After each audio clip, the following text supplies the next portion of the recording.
Hi everyone, welcome back to my channel. நம்ம இன்னைக்கு ரொம்பவே டேஸ்டியான ஒரு ஹல்வா ரெசிபி தான் பார்க்க போறோம். 1 கப் அளவுக்கு பாசிப்பருப்பை யூஸ் பண்ணி நம்ம இந்த டேஸ்டியான ஹல்வா ரெசிபியை ப்ரிப்பேர் பண்ண போறோம்.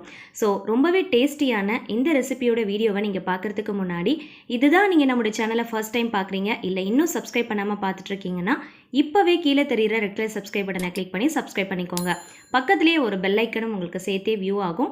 அதை நீங்கள் கிளிக் பண்ணிக்கிட்டீங்கன்னா நம்ம சேனலில் வர ஃபியூச்சர் அப்டேட்ஸ் எல்லாத்தையுமே நீங்கள் மிஸ் பண்ணாமல் பார்க்கலாம். ஸோ ரொம்பவே டேஸ்டியான இந்த ஹல்வா ரெசிபியை எப்படி செய்யலான்றதை பார்க்கலாம் வாங்க.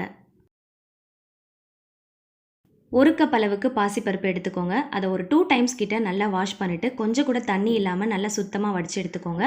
இப்போ ஒரு பேனில் 1 டீஸ்பூன் அளவுக்கு நெய் சேர்த்துக்கலாம். நெய் சேர்த்ததுக்கப்புறமா நீங்கள் வாஷ் பண்ணி வச்சுருக்கிற இந்த பாசிப்பருப்பை கொஞ்சம் கூட தண்ணி இல்லாமல் நல்லா சுத்தமாக வடித்து எடுத்துக்கோங்க.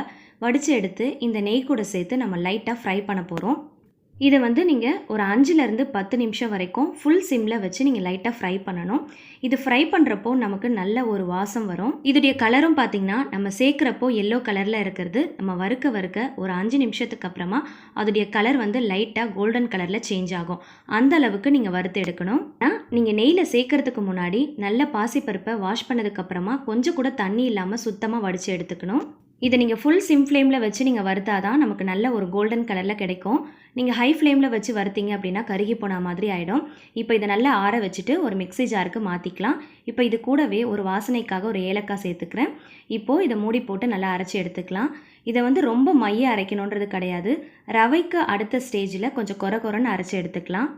இப்போ இதை ஒரு மிக்சிங் பவுலுக்கு மாற்றிக்கலாம். இப்போ இது கூடவே ஒரு 1/2 கப் அளவுக்கு பால் பவுடர் சேர்த்துக்கோங்க. 1 கப் அளவுக்கு பொடிச்ச சர்க்கரை சேர்த்துக்கலாம்.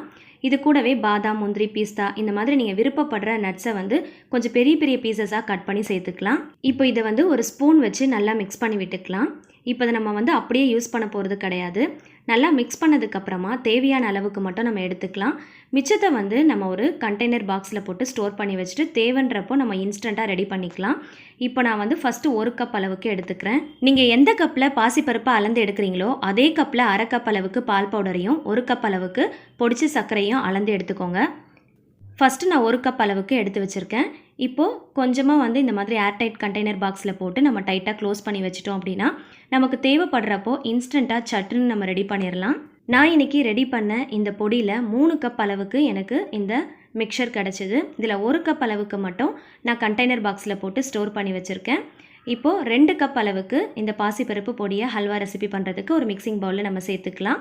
இப்போது 2.5 கப் அளவுக்கு நம்ம தண்ணி சேர்த்து நல்லா கொதிக்க வச்சுக்கலாம்.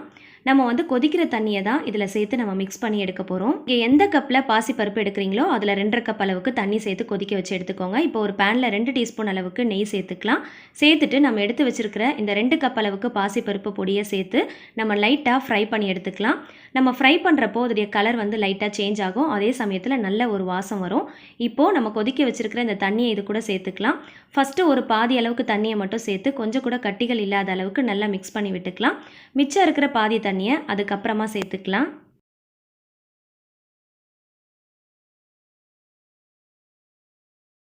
இப்போது மிச்சம் இருக்கிற தண்ணியும் சேர்த்து நம்ம நல்லா மிக்ஸ் பண்ணி விட்டுக்கலாம். மிக்ஸ் பண்ணதுக்கப்புறமா ஒரு மூடி போட்டுட்டு ஒரு 10 நிமிஷத்துக்கு மீடியம் ஃப்ளேமில் வச்சு நம்ம நல்லா குக் பண்ணி எடுத்துக்கலாம். இப்போ 10 நிமிஷத்துக்கு அப்புறமா ஓப்பன் பண்ணி நம்ம லைட்டாக மிக்ஸ் பண்ணி விட்டுக்கலாம். இதை கைவிடாமல் நம்ம கிளறிட்டே இருக்கணும் அப்படின்லாம் கிடையாது. நம்ம மூடி போட்டு ஒரு மீடியம் ஃப்ளேமில் வச்சுட்டு அப்படியே விட்டுட்டோம் அப்படின்னா அதுவே நல்லா குக் ஆகி வந்துடும். நம்ம எப்பயுமே ஹல்வா ரெசிபி செய்கிறப்போ கைவிடாமல் கிளறிட்டே இருப்போம். பட் இந்த ரெசிபி அப்படி கிடையாது. நம்ம மூடி போட்டால் அதுவே ஆட்டோமேட்டிக்காக குக் ஆகிரும். இப்போ இது கூடவே 2 டீஸ்பூன் அளவுக்கு நெய் சேர்த்துக்கலாம். சேர்த்துட்டு நல்லா மிக்ஸ் பண்ணி விட்டுக்கலாம். மிக்ஸ் பண்ணதுக்கப்புறமா மூடி போட்டு அகெயின் ஃபுல் சிம்மில் வச்சு ஒரு 15 மினிட்ஸுக்கு அப்படியே விட்டுட்டிங்க அப்படின்னா கரெக்டாக அந்த ஹல்வாவுடைய கன்சிஸ்டன்சிக்கு அது வந்துடும். கொஞ்சம் கூட பேனில் ஒட்டாமல் கரெக்டான கன்சிஸ்டன்சிக்கு வந்துருச்சு. நீங்கள் பார்த்தாலே தெரியும். இந்த ஹல்வா ரெசிபிக்கு நம்ம நெய் கூட பார்த்திங்கன்னா அதிகமான அளவில் நமக்கு தேவைப்படாது. இப்போது நம்மளுடைய டேஸ்டியான ஹல்வா ரெசிபி ரொம்பவே சூப்பராக ரெடி ஆயிடுச்சு. இப்போ இது ஒரு பவுலுக்கு மாற்றி நம்ம சர்வ் பண்ணிக்கலாம். இந்த ஹல்வா ரெசிபி ரொம்ப டேஸ்டியாக இருக்கும். டெக்ஸ்சரும் பார்த்திங்கன்னா ரொம்ப அழகாக இருக்கும். கண்டிப்பாக இந்த ரெசிபியை உங்கள் வீட்டில் நீங்கள் ட்ரை பண்ணி பாருங்கள். ட்ரை பண்ணி பார்த்துட்டு இந்த டேஸ்ட் எப்படி இருந்துச்சுன்றதை உங்களுடைய ஃபீட்பேக்கை நம்முடைய கமெண்ட் செக்ஷனில் மற்றவங்க கூடயும் ஷேர் பண்ணிக்கோங்க. நீங்கள் எடுக்கிற இன்க்ரீடியன்ஸுடைய அளவுகள் மட்டும் சரியான அளவுகள் பயன்படுத்தி நீங்கள் ரெடி பண்ணி வச்சிட்டிங்க அப்படின்னா நீங்கள் எப்போல்லாம் தேவைப்படுதோ அப்போல்லாம் இன்ஸ்டண்ட்டாக ரொம்பவே குயிக்காக நம்ம டேஸ்டியாக ரெடி பண்ணிடலாம். ஸோ நான் இன்றைக்கி இந்த ரெசிபிக்கு 1 கப் அளவுக்கு பாசிப்பருப்பு, 1/2 கப் அளவுக்கு பால் பவுடர், 1 கப் அளவுக்கு பொடிச்ச சர்க்கரை, தேவையான அளவுக்கு நட்ஸு சேர்த்து நான் ரெடி பண்ணிக்கிட்டேன்.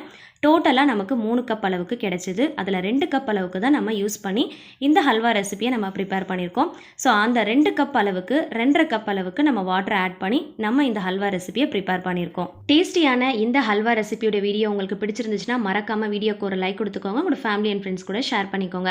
என்னோட வே ஆஃப் குக்கிங், என்னோட ஸ்டைல் உங்களுக்கு பிடிச்சிருந்துச்சுன்னா நம்மளுடைய சேனலை மறக்காமல் இப்போவே சப்ஸ்கிரைப் பண்ணிக்கோங்க. ஃபெஸ்டிவல் டைம் நெருங்கிட்டு இருக்கிறதுனால இந்த மாதிரியான ரெசிபிஸ் கண்டிப்பாக உங்களுக்கு ரொம்பவே யூஸ்ஃபுல்லாக இருக்கும். இன்னும் நிறைய புத்தம் புது இந்த மாதிரியான ஸ்வீட்ஸ் அண்ட் ஸ்நாக்ஸ் ரெசிபிஸ் நான் அப்லோட் பண்ண போகிறேன். ஸோ தொடர்ந்து கண்டினியூஸாக பாருங்கள், மிஸ் பண்ணாமல் பாருங்கள், தொடர்ந்து சப்போர்ட் பண்ணுங்கள். இந்த மாதிரி இன்னும் சூப்பரான புத்தம் புது ரெசிபிஸோடு நம்ம அடிக்கடி சந்திக்கலாம்.